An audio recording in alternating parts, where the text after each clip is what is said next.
بس بیٹی مجھے یہیں اتار دو۔ کار کی پچھلی سیٹ سے یہ آواز سن کر نایاب اچھل پڑی۔ اس کے ہاتھ ایک بار پھر اسٹیئرنگ پر بہک گئے اور گاڑی لہرا کر سڑک کے کنارے پر آ گئی۔ اگر وہ فوراً ہی بریک نہ لگا دیتی تو گاڑی اس مرتبہ بھی کھیت میں گھس جاتی۔ گاڑی رکتے ہی وہ بڑی تیزی سے سیٹ پر گھوم گئی اور پیچھے دیکھنے لگی۔ وہ بوڑھا پچھلی سیٹ پر بیٹھا تھا۔ نایاب کا دل اچھل کر حلق میں آ گیا۔ اس کا تنفس ایک دم بے ربط ہو گیا تھا۔ وہ پھٹی پھٹی سی نظروں سے اس بوڑھے کو دیکھ رہی تھی۔ بابا جی آپ؟ نایاب ہکلا کر رہ گئی۔ کیا ہوا بیٹی؟ تم شاید بھول گئی ہو کہ میں کار میں بیٹھا ہوا ہوں۔ بوڑھے نے اس کی طرف دیکھتے ہوئے کہا۔ لیکن آپ تو کار میں نہیں تھے بابا جی۔ نایاب نے جواب دیا۔ جب کار پر فائرنگ ہوئی تھی تو آپ شاید کار سے اتر گئے تھے۔ میں نے آپ کو آوازیں بھی دیں لیکن پتہ نہیں آپ کہاں چلے گئے تھے۔ تمہیں وہم ہوا ہوگا بیٹی، بوڑھے نے کہا۔ میں تو کار ہی میں بیٹھا رہا تھا۔ اچھا بیٹا، یہ دروازہ تو کھولو، میں نیچے اتروں۔ رب تمہیں حیاتی دے۔ نایاب نے پیچھے کی طرف جھک کر دروازے کا لاک کھول دیا اور بوڑھے کو بتایا کہ وہ ہینڈل کو گھما کر دروازہ کھول لے۔ بوڑھا دروازہ کھول کر نیچے اتر گیا اور اسے دعائیں دیتا ہوا کھیتوں کے درمیان کی پگ ڈنڈی پر چلنے لگا۔ نایاب اپنی سیٹ پر بیٹھی اس کی طرف دیکھ رہی تھی۔ اس طرف تقریباً 200 گز آگے چند جھگیاں نظر آ رہی تھیں۔ بوڑھا اسی طرف جا رہا تھا۔ اس بوڑھے کو پگ ڈنڈی پر چلتے دیکھ کر نایاب ایک بار پھر چونک گئی۔ نایاب کے اندازے کے مطابق بوڑھے کی عمر 75 کے لگ بھگ رہی ہوگی۔ چہرے پر جھریوں سے مکڑی کا جال سا بنا ہوا تھا، لیکن اسے نوجوانوں کی طرح بالکل سیدھا تن کر چلتے دیکھ کر نایاب کو بڑی حیرت ہوئی تھی۔ اس بوڑھے کے پاس سہارے کے لیے نہ تو کوئی چھڑی تھی اور نہ ہی اس کی کمر میں خم تھا۔ نایاب دونوں ہاتھ اسٹیئرنگ پر رکھے اس بوڑھے کو جاتے ہوئے دیکھتی رہی۔ اس کا ذہن بری طرح الجھ کر رہ گیا تھا۔ نایاب جیسے جیسے سوچتی رہی اس کا ذہن الجھتا گیا۔ بوڑھا ان جھگیوں کے قریب پہنچ کر نگاہوں سے اوجھل ہو چکا تھا۔ نایاب نے سر کو 2-3 جھٹکے دیے اور گاڑی آگے بڑھا دی۔ گاؤں پہنچ کر اس نے گاڑی گیراج والے مکان میں چھوڑ دی اور حویلی میں آ گئی۔ وہ جیسے ہی پھاٹک میں داخل ہوئی، نرگس دیکھتے ہی اس کی طرف لپکی۔ نایاب تم ٹھیک ہو نا؟ ہاں میں ٹھیک ہوں، مگر تمہیں کیا ہوا؟ اس قدر بدحواس کیوں ہو رہی ہو؟ نایاب نے حیرت سے اس کی طرف دیکھا۔ راستے میں تم پر فائرنگ کی گئی تھی، کوئی نقصان تو نہیں پہنچا؟ نرگس نے کہا۔ اسی دوران سکینہ اور عذرا بھی وہاں آ گئیں۔ ان دونوں کے چہروں پر بھی پریشانی نمایاں تھی۔ نایاب چونک گئی۔ یہ اطلاع اس سے پہلے یہاں پہنچ گئی تھی۔ اسے حیرت تھی کہ اطلاع دینے والا کون تھا، حالانکہ اس سے آگے کوئی بھی گاؤں کی طرف نہیں آیا تھا۔ کھیتوں میں کام کرنے والے جو کسان وہاں جمع ہوئے تھے وہ وہیں رہ گئے تھے۔ اگر کوئی گاؤں کی طرف آتا بھی تو اس سے پہلے نہیں پہنچ سکتا تھا، تو پھر وہ کون ہو سکتا تھا جس نے یہ اطلاع اس سے پہلے یہاں پہنچا دی تھی؟ تم لوگوں کو کیسے پتا چلا؟ کس نے بتایا؟ نایاب نے پوچھا۔ جیرے موچی کے بیٹے نے، نرگس نے جواب دیا۔ وہ بھاگتا ہوا یہاں آیا تھا۔ اس کا سانس بری طرح پھولا ہوا تھا۔ میں نے اسے اسی وقت ڈیرے پر بھیج دیا تھا بھائی صاحب کو اطلاع دینے کے لیے۔ شاید بھائی صاحب ڈیرے سے ہی اس طرف چلے گئے ہوں گے جہاں تم پر فائرنگ ہوئی تھی۔ نایاب کے منہ سے بے اختیار نکلا۔ کیا اس نے یہ نہیں بتایا تھا کہ میں ٹھیک ہوں؟ نہیں، وہ اس وقت دور تھا۔ اس نے صرف یہ دیکھا تھا کہ ہماری گاڑی پر فائرنگ ہوئی تھی۔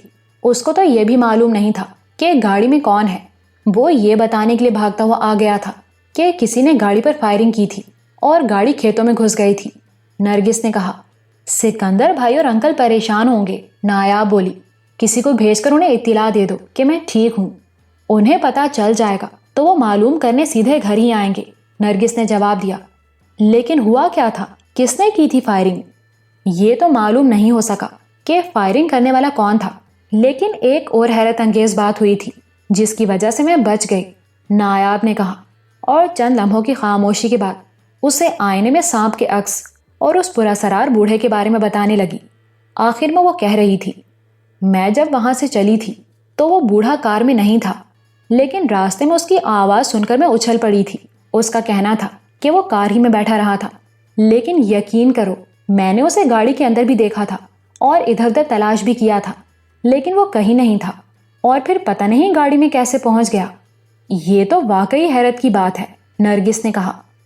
ایک بات اور، نایاب نے کہا، میں تو اس حملے میں بچ گئی تھی، لیکن گولی لگنے سے گاڑی کی ایک بیک لائٹ ٹوٹ گئی ہے جس کا مجھے افسوس ہے۔ لعنت بھیجو جی بیک لائٹ پر۔ سکینہ نے پہلی مرتبہ لب کشائی کی۔ بیک لائٹ تمہاری جان سے زیادہ قیمتی تو نہیں؟ وہ ابھی باتیں کر ہی رہی تھی کہ ملک سکندر حویلی میں داخل ہوا۔ اس نے آتے ہی نایاب پر سوالوں کی بوچھاڑ کر دی۔ نایاب کو ایک بار پھر کہانی سنانی پڑی تھی۔ عجیب بے وقوف لڑکی ہو، سکندر نے اسے گھورا۔ اس کے بعد تم سیدھی گھر چلی آئیں۔ اور کیا کرتی سکندر بھائی؟ نایاب نے کہا۔ حملہ آور تو موٹر سائیکل پر کھیتوں کی طرف فرار ہو گیا تھا۔ تمہیں گھر آنے کے بجائے نورپور واپس جانا چاہیے تھا، سکندر نے کہا۔ پولیس میں رپورٹ کرنی چاہیے تھی، یہ کوئی معمولی بات نہیں ہے۔ اس بات کا مجھے خیال نہیں آیا تھا، نایاب نے کہا۔ اس واقعے کو معمولی سمجھ کر نظر انداز نہیں کرنا چاہیے، سکندر نے کہا۔ ابھی میرے ساتھ چلو، پولیس کو اطلاع دینا بہت ضروری ہے۔ چلیے۔ نایاب فوراً ہی تیار ہو گئی۔ سکندر اس سے گاڑی کی چابیاں لے کر حویلی سے باہر نکل گیا، اور جب نایاب باہر نکلی تو وہ گاڑی گلی میں نکال چکا تھا۔ اس نے اتر کر ٹوٹی ہوئی لائٹ کا جائزہ لیا اور دوبارہ اسٹیئرنگ کے سامنے بیٹھ گیا۔ نایاب پیسنجر سیٹ پر بیٹھ گئی۔ سکندر گاڑی کو گلی میں گھماتا ہوا سڑک پر لے آیا اور رفتار بڑھا دی۔ جس جگہ نایاب پر حملہ ہوا تھا وہاں پہنچ کر گاڑی روک لی اور نیچے اتر کر کھیتوں میں کام کرنے والے آدمیوں کو آوازیں دینے لگا۔ چند منٹ بعد ہی 5-6 آدمی وہاں پہنچ گئے۔ سکندر نے 3 آدمیوں کو پچھلی سیٹ پر بٹھا لیا اور اسٹیئرنگ کے سامنے بیٹھ کر گاڑی کو تیزی سے ہائی وے کی طرف دوڑا دیا۔ ہائی وے پر ٹرک اب بھی الٹا پڑا تھا اور 2-4 لوگ بھی جمع تھے۔ 2 پولیس والے بھی وہاں کھڑے تھے۔ نایاب نے سکندر کو بتایا کہ یہ حادثہ کس طرح پیش آیا تھا۔ تقریباً آدھے گھنٹے بعد وہ تھانے پہنچ گئے۔ تھانے دار اس وقت اپنے کمرے میں موجود تھا۔ 3-4 آدمی اور بھی بیٹھے ہوئے تھے۔ سکندر نایاب کو اشارہ کرتا ہوا بے تکلفی سے اندر داخل ہو گیا۔ تھانے دار کے پاس بیٹھے ہوئے آدمی بھی زمیندار ہی تھے اور سکندر کو اچھی طرح جانتے تھے۔ وہ سب سکندر کو دیکھ کر اٹھ گئے، بڑی گرم جوشی سے ہاتھ میں لایا۔ کچھ دیر ایک دوسرے کی خیریت دریافت کرتے رہے۔ پھر سکندر تھانے دار کی طرف دیکھتے ہوئے اصل موضوع پر آ گیا اور اسے نایاب پر حملے کے بارے میں بتانے لگا۔ اوہ، یہ کب کی بات ہے؟ تھانے دار نے سوالیہ نگاہوں سے نایاب کی طرف دیکھا۔ جب میں یہاں سے گئی تھی اس کے تقریباً 1 گھنٹے بعد، نایاب نے بتایا۔ آپ کو اسی وقت واپس آ کر رپورٹ کرنی چاہیے تھی تاکہ ہم اس کا تعاقب کر کے اسے پکڑنے کی کوشش کرتے، تھانے دار نے کہا۔ وہ تو اسی وقت موٹر سائیکل پر فرار ہو گیا تھا، نایاب نے کہا۔ علاقے کی ناکہ بندی تو کی جا سکتی تھی نا بی بی، تھانے دار بولا۔ ناکہ بندی تو اب بھی ہو سکتی ہے، نایاب نے جواب دیا۔ مجھے یقین ہے کہ حملہ آور اسی علاقے میں موجود ہے اور وہ باہر نہیں گیا۔ اگر تھوڑی سی کوشش کی جائے تو اسے پکڑا جا سکتا ہے۔ کیا آپ نے اسے دیکھا تھا؟ تھانے دار نے پوچھا۔ میں نے اس کی پشت دیکھی تھی۔ اس نے نیلے رنگ کی قمیض پہن رکھی تھی اور سر پر سفید کپڑا لپیٹ رکھا تھا، اور جب اس کی موٹر سائیکل کھیتوں میں پگڈنڈی پر مڑی تھی تو میری آنکھوں میں گولڈن سی چمک پڑی تھی، نایاب نے بتایا۔ ہو سکتا ہے موٹر سائیکل کے ہینڈل پر لگے ہوئے آئینے کا عکس پڑا ہو، تھانے دار نے کہا۔ بہرحال آپ کو کسی پر شبہ ہے؟ رپورٹ میں کسی مشتبہ شخص کا نام لکھوانا چاہتی ہیں؟ آپ کو تو سب حالات معلوم ہیں جی، سکندر بول پڑا۔ آپ اچھی طرح جانتے ہیں نایاب بہن کے دشمن کون ہیں۔ حملہ آور کو تلاش کرنے میں آپ کو زیادہ پریشانی نہیں ہوگی۔ وہ تو اتفاق ہے کہ گاڑی سڑک پر چھوٹے سے کھڈ کی وجہ سے اچھل گئی تھی، ورنہ آج اس کا تو کام ہو گیا ہوتا۔ ویسے گاڑی کو نقصان پہنچا ہے، گولی لگنے سے اس کی ایک بیک لائٹ ٹوٹ گئی ہے، آپ خود دیکھ سکتے ہیں۔ گاڑی باہر کھڑی ہے اور یہ 3 بندے چشم دید گواہ ہیں۔ یہ لوگ قریبی کھیتوں میں کام کر رہے تھے۔ انہوں نے گاڑی پر فائرنگ ہوتے دیکھی۔ ان کے علاوہ اور بھی بہت سے لوگ موجود ہیں جن سے آپ معلومات حاصل کر سکتے ہیں۔ آپ مطمئن رہیے ملک صاحب، تھانے دار نے کہا۔ ملزم کہیں بھی چلا جائے مجھ سے بچ کر نہیں جا سکے گا۔ 2-3 دن کے اندر اندر آپ کو اطلاع مل جائے گی کہ ملزم پکڑا گیا ہے۔ تھانے دار نے سنتری کو بھیج کر محرر کو بلا لیا۔ علی خان، وہ محرر کی طرف دیکھتے ہوئے بولا، ان کی رپورٹ لکھ لو۔ کیس کی تفتیش میں خود کروں گا۔ رپورٹ لکھنے سے پہلے ان کی گاڑی کو بھی دیکھ لو۔ یس سر، محرر نے سلیوٹ کرتے ہوئے جواب دیا اور پھر نایاب کی طرف دیکھتے ہوئے بولا، آئیے بی بی، میرے ساتھ آئیے۔ جاؤ نایاب بہن، تم ان کے پاس بیٹھ کر رپورٹ لکھواؤ، میں ذرا ان بیلیوں سے گپ شپ کر لوں۔ بڑے عرصے بعد ملاقات ہوئی ہے، سکندر نے نایاب کی طرف دیکھتے ہوئے کہا۔ نایاب اٹھ کر محرر کے کمرے میں آ گئی اور پھر رپورٹ لکھوانے کے بعد نایاب اور سکندر تھانے سے باہر نکلے تو ساپہر کے 4 بج رہے تھے۔ وہ 5 بجے کے لگ بھگ گاؤں پہنچے تھے۔ یہ خبر پورے گاؤں میں پھیل چکی تھی کہ چھوٹی بی بی کو فائرنگ کر کے ہلاک کرنے کی کوشش کی گئی تھی۔ گاؤں کی عورتیں اس کی خیریت دریافت کرنے حویلی میں آ رہی تھیں۔ ان کی آپس کی باتوں سے یہ اندازہ لگانا دشوار نہیں تھا کہ ان کے خیال میں چھوٹی بی بی پر حملہ کس نے کرایا ہوگا۔ نایاب ہنس ہنس کر ان عورتوں کی باتوں کا جواب دے رہی تھی۔ وہ اس وقت برآمدے میں ہی بیٹھی ہوئی تھی۔ اس کی نظریں حویلی کے پھاٹک کی طرف تھیں۔ اسی وقت 2 اور عورتیں پھاٹک سے اندر داخل ہوئیں۔ ان میں سے ایک تو ماسی اللہ رکھی تھی اور دوسری عورت کو دیکھ کر نایاب اچھل پڑی۔ وہ چوہدرانی امینہ بیگم تھی۔ چوہدرانی امینہ بیگم نے آتے ہی نایاب سے لڑنا شروع کر دیا تھا۔ دیکھو لڑکی، وہ نایاب کی طرف انگلی اٹھاتے ہوئے بولی، تمہاری وجہ سے ہم بہت ذلت اٹھا چکے ہیں، بڑی رسوائی ہو گئی ہے ہماری۔ اب تمہارا بھلا اسی میں ہے کہ یہاں سے دفان ہو جاؤ۔ غضب خدا کا، کبھی کسی نے ہماری طرف آنکھ اٹھا کر نہیں دیکھا، لیکن اب ہر شخص ہمارے سامنے زبان درازی کر رہا ہے۔ کمی کمین بھی ہمارے سامنے سینہ تان کر کھڑے ہونے لگے ہیں، اور یہ سب تمہاری وجہ سے ہوا ہے۔ اس سے پہلے کہ بات زیادہ بڑھے تم یہاں سے چلی جاؤ۔ اگر تمہیں کوئی نقصان پہنچ گیا تو اس کی ذمہ داری ہم پر نہیں ہوگی۔ آپ بھول رہی ہیں کہ میں آپ کی بہو ہوں، نایاب نے مسکراتے ہوئے کہا، اور میں دیہات کی ان پڑھ اور جاہل عورت نہیں ہوں جو آپ کا ہر ظلم آسانی سے سہ لوں گی، اور میں آپ کی مزارے بھی نہیں ہوں۔ دیکھو لڑکی، چوہدرانی نے اسے گھورا، میں آخری بار تمہیں کہہ رہی ہوں کہ یہاں سے چلی جاؤ ورنہ… چاچی، سکینہ نے اس کی بات کاٹ دی، مجھے آپ لوگوں کے ذاتی معاملات میں مداخلت کرنے کا حق نہیں ہے۔ آپ ہمارے گھر آئی ہیں، بسم اللہ، بہت خوشی ہوئی، لیکن نایاب ہماری مہمان ہے۔ آپ ہمارے کسی مہمان کو چلے جانے کو کیسے کہہ سکتی ہیں؟ تم اسے نہیں جانتی سکینہ بیٹی، چوہدرانی نے کہا۔ ہم دونوں گھرانوں کے تعلقات کتنے اچھے تھے، شیر و شکر تھے، لیکن اس کی وجہ سے ہمارے تعلقات بھی خراب ہو گئے، اور تم نے اس کو اپنا مہمان بنا کر رکھا ہوا ہے۔ تعلقات ہم نے تو خراب نہیں کیے، سکینہ نے جواب دیا، آپ ہی لوگ پیچھے ہٹ گئے، تو اس میں ہمارا یا نایاب کا کیا قصور؟ بہت بھولی ہو تم، چوہدرانی بولی۔ سنا نہیں تم نے گاؤں والے اس کے بارے میں کیا کیا باتیں کر رہے ہیں؟ گاؤں والے کوئی باتیں نہیں کر رہے، سکینہ نے کہا، سارا فساد آپ ہی کے بیٹے کا پھیلایا ہوا ہے۔ آپ کیا سمجھتی ہیں ہم کچھ نہیں جانتے؟ لوگ بھی جانتے ہیں کہ آپ کا بیٹا کیا کر رہا ہے۔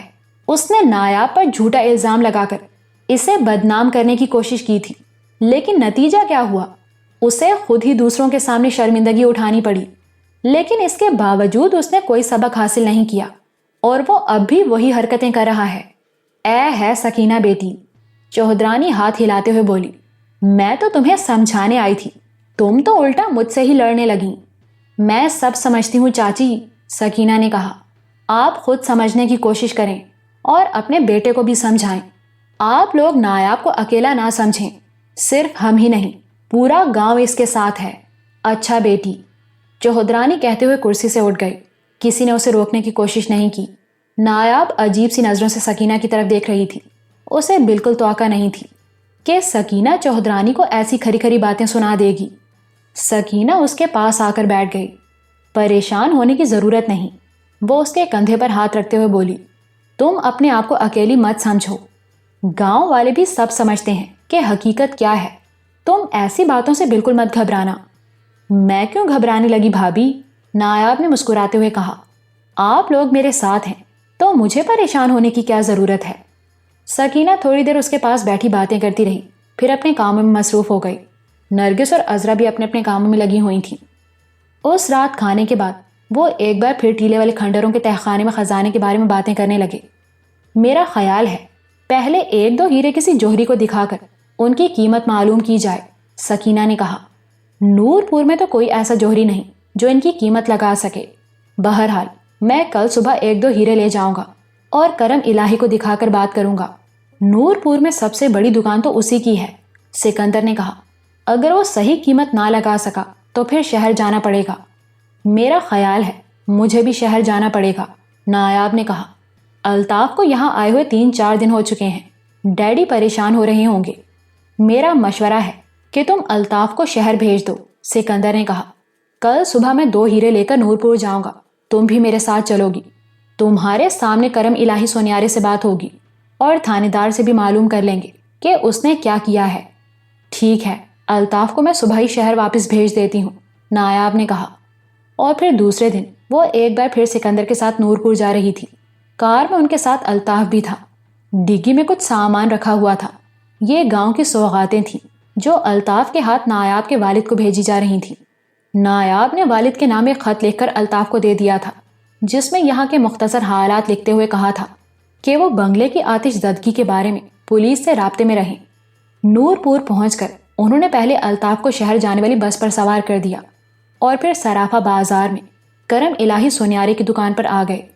کرم الہی ایک ادھیڑ عمر آدمی تھا۔ اس کے سر کے بال چاندی کے تاروں کی طرح چمک رہے تھے۔ علاقے کے تمام بڑے بڑے زمیندار زیورات کی بنوائی اور خرید و فروخت کے لیے اسی کی دکان پر آتے تھے۔ صرافہ بازار میں سناروں کی 8-10 دکانیں تھیں اور سب سے بڑی دکان یہی تھی۔ کرم الہی نے بڑی گرم جوشی سے ملک سکندر کا استقبال کیا اور نایاب کی طرف دیکھتے ہوئے بولا، اگر میں غلطی پر نہیں ہوں تو تم چودھری امانت علی کی بہو ہو؟ آپ کا خیال بالکل درست ہے، نایاب مسکرائی۔ دکان پر بیٹھی ہوئی 2 عورتوں نے چونک کر نایاب کی طرف دیکھا۔ گاؤں دیہات میں کوئی بات بہت جلد ایک سرے سے دوسرے سرے تک پھیل جاتی ہے۔ علاقے کے تمام زمیندار جانتے تھے کہ چودھری امانت علی کا اپنی چھوٹی بہو سے جائیداد کا مقدمہ چل رہا ہے، لیکن پچھلے دنوں پے در پہ جو واقعات رونما ہوئے تھے ان سے اس تنازع کو اور بھی شہرت ملی تھی۔ بیٹھے نا ملک جی، آپ لوگ کھڑے کیوں ہیں؟ کرم الہی نے کہا اور پھر ایک ملازم کو آواز دے کر بولا، اوے اکو، جا ٹھنڈی بوتلیں لے کر آ۔ نایاب اور سکندر شو کیس کے سامنے خوبصورت ریوالونگ سٹول نما کرسیوں پر بیٹھ گئے۔ کرم الہی ان عورتوں کی طرف متوجہ ہو گیا۔ ان کے سامنے شو کیس پر زیورات کے 4-5 سیٹ کھلے ہوئے تھے۔ وہ ایک سیٹ پسند کر چکی تھی اور اب قیمت پر کچھ بات ہو رہی تھی۔ بالآخر 15 منٹ میں معاملہ طے ہو گیا اور ان عورتوں کے جانے کے بعد کرم الہی سکندر کی طرف متوجہ ہو گیا۔ جی ملک جی، وہ اس کی طرف دیکھتے ہوئے بولا، کوئی سیٹ دکھاؤں یا انگوٹھی وغیرہ خریدنی ہے؟ آج تو میں کچھ خریدنے یا دیکھنے نہیں بلکہ دکھانے آیا ہوں، سکندر نے کہا اور جیب سے 2 ہیرے نکال کر شو کیس پر رکھ دیے۔ کرم الہی نے ایک ہیرا اٹھا لیا، اسے الٹ پلٹ کر دیکھا، پھر دوسرا ہیرا اٹھایا اور اسے بھی توجہ سے دیکھنے لگا۔ آخر میں اس نے 2 ہیرے شو کیس پر رکھ دیے اور سکندر کی طرف دیکھتے ہوئے بولا، یہ ہیرے کہاں سے لیے ملک جی؟ چوری کے نہیں ہیں چاچا کرم الہی، سکندر نے جواب دیا۔ او ہو، میرا یہ مطلب نہیں ہے ملک جی، کرم الہی بولا۔ توبہ توبہ جی، آپ چوری کیوں کرنے لگے؟ میرا مطلب تو یہ تھا کہ میں نے زندگی میں پہلی مرتبہ ایسی نایاب چیز دیکھی ہے۔ کہاں سے ملے آپ کو؟ یہ تو اس کے ہیں، سکندر نے نایاب کی طرف اشارہ کیا۔ اس کا نام نایاب ہے تو اس کے ہیرے بھی نایاب ہی ہوں گے۔ ویسے ان کے بارے میں آپ کی کیا رائے ہے؟ میں نے تو پہلے ہی کہا ہے کہ نایاب چیز ہے اور زندگی میں پہلی بار دیکھی ہے، کرم الہی نے جواب دیا۔ میری زندگی گزر گئی یہ کاروبار کرتے ہوئے، مگر ایسے ہیرے کبھی نہیں دیکھے۔ آپ کے خیال میں ان کی کیا قیمت ہوگی؟ کوئی خریدار ہے ان کا؟ سکندر نے سوالیہ نگاہوں سے اس کی طرف دیکھا۔ ملک جی، کرم الہی نے ایک بار پھر ہیرے اٹھا کر ہتھیلی پر رکھتے ہوئے کہا، نورپور میں تو ان کا کوئی خریدار نہیں ہو سکتا اور نہ ہی یہاں ان کی قیمت لگ سکتی ہے۔ ویسے آپ کے خیال میں ان کی کیا قیمت ہو سکتی ہے؟ سکندر نے پوچھا۔ یہ ایک ہیرا، کرم الہی نے ایک ہیرا چٹکی میں اٹھا لیا۔ میرے خیال میں اس ایک ہیرے کی قیمت 1.5 لاکھ سے اوپر ہوگی۔ آپ تو شہر جاتے رہتے ہیں، کرم الہی بولا، آپ وہاں سیٹھ عبداللہ کو یہ ہیرے دکھائیے، ان کی صحیح قیمت کے بارے میں وہی اندازہ لگا سکتا ہے۔ ٹھیک ہے، سکندر نے ہیرے لے کر جیب میں رکھ لیے۔ جب شہر جانا ہوگا تو یہ بھی ساتھ لے جاؤں گا۔ وہ دونوں دکان سے باہر نکل آئے۔ نایاب بہن، سکندر گاڑی کی طرف بڑھتے ہوئے بولا، ہمارے پاس 14 ہیرے ہیں، 2 میری جیب میں اور 12 گھر میں۔ ایک ہیرے کی قیمت اگر 1 لاکھ بھی لگا لیں تو 14 لاکھ ہوئے، اور اس غار میں تو ان سے بھی زیادہ قیمتی ہیروں کا ڈھیر لگا ہوا تھا۔ دوسری چیزیں ان کے علاوہ ہیں، اگر میں حساب لگانا چاہوں تو میری عقل جواب دے جائے گی۔ سیدھے سادے الفاظ میں یہ کہوں گا کہ تم اس وقت دنیا کی سب سے امیر عورت ہو۔ سکندر بھائی، دولت ہی تو سب کچھ نہیں ہوتی، نایاب نے جواب دیا۔ اگر انسان اخلاقی طور پر دیوالیہ ہو تو یہ دولت کس کام کی؟ یہ تو تم ٹھیک کہتی ہو اور ہمیں تمہاری یہی بات پسند آئی ہے، سکندر نے کہا، لیکن دولت کے بغیر اس دنیا میں رہا بھی تو نہیں جا سکتا۔ سارے کام دولت ہی سے ہوتے ہیں۔ جیسا کہ میں نے پہلے بھی کہا تھا کہ اس دولت سے تم بہت کچھ کر سکتی ہو، لیکن سوال یہ پیدا ہوتا ہے کہ یہ دولت وہاں سے نکالی کیسے جائے؟ اگر کسی کو پتہ چل گیا تو ہم سب کی زندگیاں خطرے میں پڑ جائیں گی۔ اس کے لیے ہمیں باقاعدہ پلاننگ کرنی پڑے گی، اور شاید طویل عرصے کے لیے مجھے یہاں رہنا بھی پڑے۔ نایاب نے کہا۔ رہنے کو تو ہمارا گھر حاضر ہے، تم رہ ہی رہی ہو، سکندر نے کہا۔ نہیں سکندر بھائی، نایاب نے کہا، میں نے محسوس کیا ہے کہ میرے آپ کے گھر میں رہنے سے گاؤں کے بعض لوگوں سے آپ کے تعلقات میں کشیدگی آ سکتی ہے۔ مثلاً آج چوہدرانی اور سکینہ بھابھی کے درمیان جو باتیں ہوئی ہیں ان سے اندازہ لگایا جا سکتا ہے کہ میری وجہ سے آپ دونوں گھرانوں میں جاری سرد جنگ کوئی اور صورت نہ اختیار کر لی۔ اس لیے میں چاہتی ہوں کہ اپنی رہائش کے لیے کوئی علیحدہ بندوبست کر لوں۔ پاگل ہو گئی ہو؟ سکندر نے اسے گھورا۔ وہ دونوں گاڑی میں آ کر بیٹھ گئے اور سکندر نے انجن سٹارٹ کر کے گاڑی آگے بڑھا دی۔ آپ اسے میرا پاگل پن ہی کہہ لیں۔ میں نے آج اندازہ لگایا ہے کہ آنے والے وقت میں صورتحال بہت زیادہ سنگین ہو جائے گی، اور میں نہیں چاہتی کہ میری وجہ سے آپ لوگوں کو کوئی ناقابل تلافی نقصان پہنچ جائے۔ تو پھر کہاں رہو گی؟ سکندر نے اس کی طرف دیکھا۔ گاؤں میں کوئی جگہ دیکھ لوں گی، نایاب نے جواب دیا۔ میں نے سوچا ہے کہ کل شہر چلی جاؤں، چند روز وہاں رہ کر وہاں کے معاملات سمیٹ لوں اور پھر یہاں آ جاؤں۔ ڈیڈی سے بھی اس خزانے کے بارے میں کچھ مشورہ کرنا چاہتی ہوں۔ ایک بات بتانا بہن، سکندر نے کہا، کہیں ایسا تو نہیں کہ تم اس خزانے کی وجہ سے ہم سے علیحدہ ہونا چاہتی ہو؟ یہ آپ کیا کہہ رہے ہیں سکندر بھائی؟ نایاب نے چونک کر کہا۔ ابھی تھوڑی دیر پہلے میں نے کہا تھا کہ میں مادی دولت کو زیادہ اہمیت نہیں دیتی۔ میں نے تو اس خزانے کے بارے میں کبھی اس انداز میں سوچا بھی نہیں۔ اگر وہ خزانہ کھنڈروں سے نکال بھی لیا گیا تو آپ ہی کی تحویل میں رہے گا۔ جو کچھ بھی ہوگا آپ ہی لوگوں کے مشورے سے ہوگا۔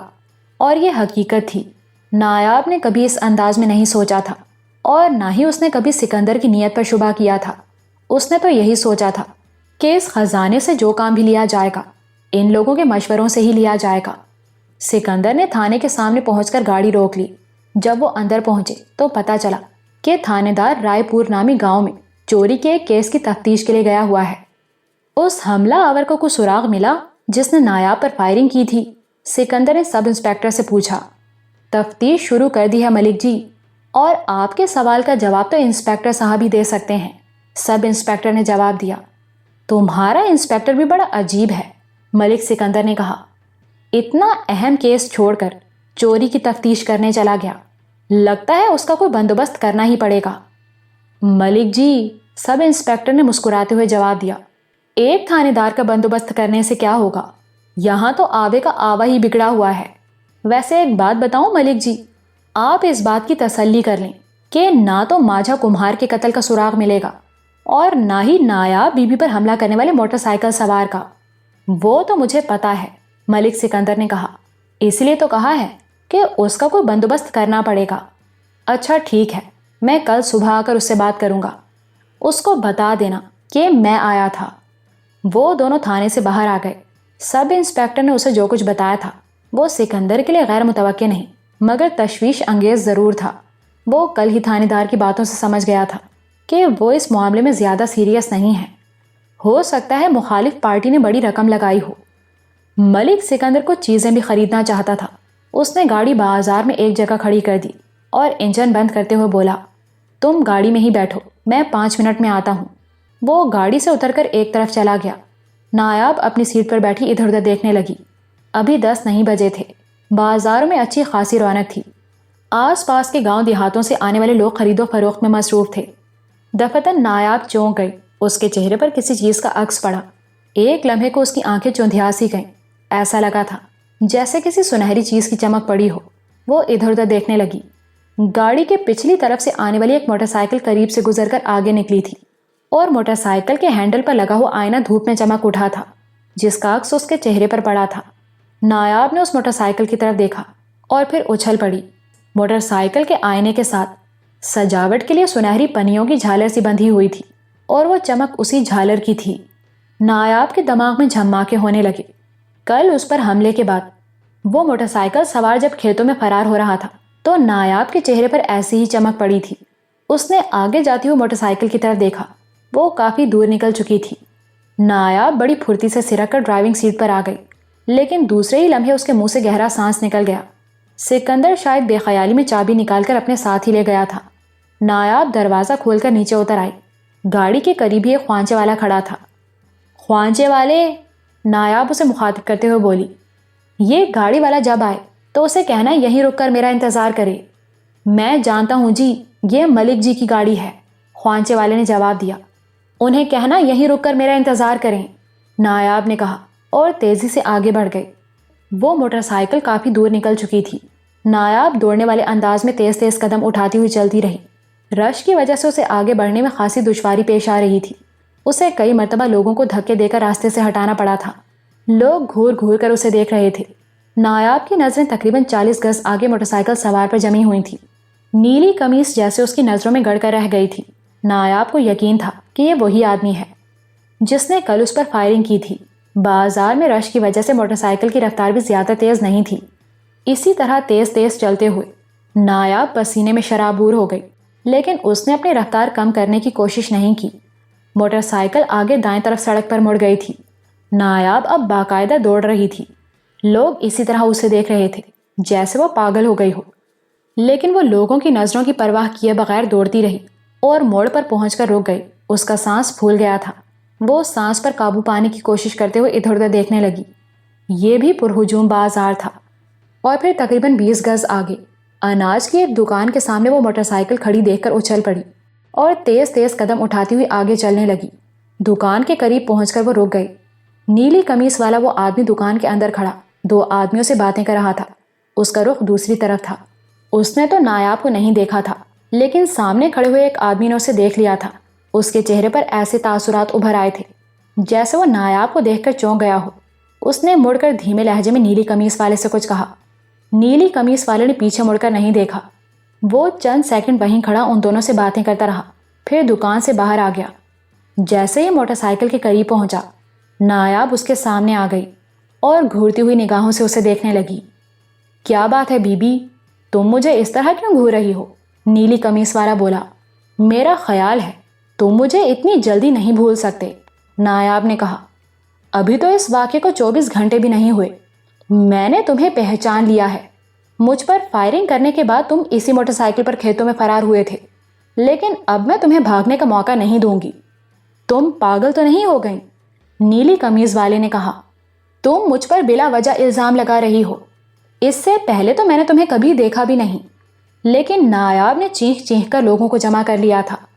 کیا ہوا؟ کیا ہوا؟ کیا بات ہے بی بی؟ ایک آدمی نے پوچھا۔ اس آدمی نے کل مجھ پر فائرنگ کی تھی۔ میں بال بال بچ گئی تھی اور یہ اسی موٹر سائیکل پر فرار ہو گیا تھا۔ میں نے اس کے خلاف تھانے میں رپورٹ لکھوا رکھی ہے۔ اسے تھانے لے چلو۔ چل اوئے! ہجوم میں سے ایک آدمی نے آگے بڑھ کر بے تکلفی سے نیلی قمیض والے کے منہ پر تھپڑ مار دیا۔ ایسے موقع پر لوگوں کی زیادہ ہمدردی عورت کے ساتھ ہی ہوتی ہے۔ اس وقت بھی لوگ نایاب ہی کی حمایت کر رہے تھے۔ 2 آدمیوں نے نیلی قمیض والے کو باہوں سے پکڑ لیا۔ چلیں بی بی، آپ چلیں، ہم اس کو تھانے لے کر جا رہے ہیں، ایک آدمی نے کہا۔ وہ لوگ نیلی قمیض والے کو دھکے دیتے ہوئے چلنے لگے۔ نایاب بھی ان کے ساتھ ساتھ چل رہی تھی۔ کچھ اور لوگ بھی ہجوم کی صورت میں ساتھ چل رہے تھے۔ موڑ پر بائیں طرف مڑنے کے بجائے وہ لوگ سیدھے چلتے رہے تو نایاب بولی، اس طرف کہاں جا رہے ہو تم لوگ؟ تھانہ اس طرف ہے۔ اس طرف قریب کا راستہ ہے بی بی، ایک آدمی نے جواب دیا۔ میری گاڑی اس طرف کھڑی ہے، نایاب نے کہا۔ اچھا، تم لوگ اسے لے کر تھانے پہنچو، میں اپنی گاڑی لے کر آ رہی ہوں۔ آپ آرام سے آ جائیے بی بی، یہ اب کہیں نہیں جائے گا، اس شخص نے جواب دیا۔ وہ لوگ آگے نکل گئے۔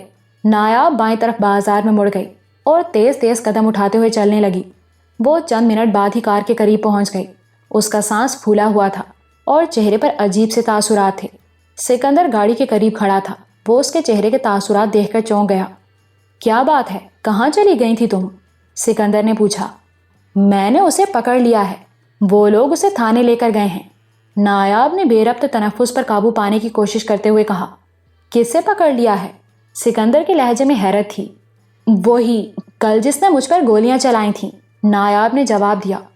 اس کو موٹر سائیکل پر یہاں سے گزرتے دیکھ کر میں اس کے پیچھے گئی تھی اور بالآخر اسے پکڑ لیا۔ لوگ اسے تھانے لے کر گئے ہیں۔ جلدی چلیں سکندر بھائی۔ چلو گاڑی میں بیٹھو، سکندر نے کہا اور ڈرائیونگ سائڈ کا دروازہ کھول کر اندر بیٹھ گیا اور ایگنیشن میں چابی لگا کر انجن سٹارٹ کرنے لگا۔ اس دوران نایاب دوسری طرف کا دروازہ کھول کر اندر بیٹھ چکی تھی۔ ملک سکندر نے گاڑی آگے بڑھا دی۔ سڑک پر ہجوم کی وجہ سے گاڑی موڑ کر واپس لے جانا ممکن نہیں تھا۔ وہ گاڑی کو سیدھا آگے لیتا چلا گیا اور بائیں طرف کی ایک گلی میں موڑ دیا۔ 2 گلیاں گھوم کر وہ گاڑی کو پھر سڑک پر لے آیا اور اس کا رخ تھانے کی طرف موڑ دیا۔ تقریباً 10 منٹ بعد وہ تھانے پہنچ گئے۔ 2 پولیس والے برآمدے میں ایک دبلے پتلے سے نوجوان کی پٹائی کر رہے تھے۔ اسے جیب تراشی کے الزام میں پکڑ کر لایا گیا تھا۔ وہ 2 دیہاتی بھی ایک بینچ پر بیٹھے ہوئے تھے، جن میں سے ایک کی جیب سے اس جیب کترے نے پیسے نکالے تھے۔ تھانے دار ابھی تک رائے پور سے واپس نہیں آیا تھا، البتہ سب انسپیکٹر موجود تھا۔ سکندر نے تھانے میں داخل ہوتے ہوئے گیٹ پر کھڑے سنتری سے پوچھا تھا کہ کچھ لوگ کسی کو یہاں لے کر آئے ہیں یا نہیں۔ سنتری نے نفی میں سر ہلا دیا تھا۔ خیر ہے ملک جی، آپ واپس آ گئے؟ سب انسپیکٹر نے انہیں دیکھ کر پوچھا۔ اشرف صاحب، سکندر بولا، نایاب نے اس بندے کو پہچان لیا ہے جس نے کل فائرنگ کر کے اسے ہلاک کرنے کی کوشش کی تھی۔ اوہ، کہاں ہے وہ؟ سب انسپیکٹر اشرف چونک گیا۔ میں نے اسے بازار میں دیکھ کر پکڑ لیا تھا۔ میرے شور مچانے پر کچھ لوگ جمع ہو گئے تھے اور جب میں نے لوگوں کو بتایا کہ وہ کون ہے تو لوگوں نے اسے پکڑ لیا۔ وہ اسے تھانے لا رہے ہیں۔ میں تو سمجھی تھی کہ وہ یہاں پہنچ گئے ہوں گے، نایاب نے بتایا۔ ابھی تک تو یہاں کوئی نہیں پہنچا، سب انسپیکٹر نے جواب دیا۔ لیکن آپ نے اسے پہچانا کیسے؟ اس کی موٹر سائیکل سے، نایاب نے جواب دیا اور پھر اسے تفصیل بتانے لگی۔ 15-20 منٹ گزر گئے۔ لوگ ابھی تک اس شخص کو لے کر نہیں پہنچے تھے۔ نایاب کو اب تشویش ہونے لگی تھی۔ وہ سوچ رہی تھی کہ وہ شخص اپنے آپ کو چھڑا کر بھاگ تو نہیں گیا تھا۔ 10 منٹ اور گزر گئے لیکن وہ لوگ ابھی تک نہیں پہنچے تھے۔ بی بی، آپ نے اسے کہاں دیکھا تھا اور کن لوگوں نے پکڑا تھا اسے؟ سب انسپیکٹر اشرف نے نایاب کی طرف دیکھتے ہوئے پوچھا۔ اس کے چہرے پر بھی اب تشویش کے آثار نمودار ہونا شروع ہو گئے تھے۔ مجھے بازار کا نام تو معلوم نہیں، لیکن اس سڑک کے موڑ پر ایک دکان کا نام یاد ہے، راجہ سٹور، نایاب نے کہا۔ اس سڑک پر چند گز آگے اناج کی ایک دکان ہے۔ میں نے اسی دکان پر اسے پکڑا تھا۔ لوگ اسے پکڑ کر ایک گلی کی طرف لے کر آئے تھے اور میں بازار کی طرف آ گئی تھی کیونکہ گاڑی بازار میں کھڑی تھی۔ میں سمجھ رہی تھی کہ وہ ہم سے پہلے پہنچ گئے ہوں گے۔ مجھے تو کوئی گڑبڑ لگ رہی ہے، سب انسپیکٹر بولا۔ کتنے آدمی تھے اس کے ساتھ؟ پہلے تو 5-6 آدمی تھے، لیکن گلی میں داخل ہوتے ہوئے صرف 2 آدمی رہ گئے تھے جنہوں نے اسے پکڑ رکھا تھا۔ انہی میں سے ایک نے دوسرے آدمیوں کو ساتھ آنے سے منع کر دیا تھا، نایاب نے بتایا۔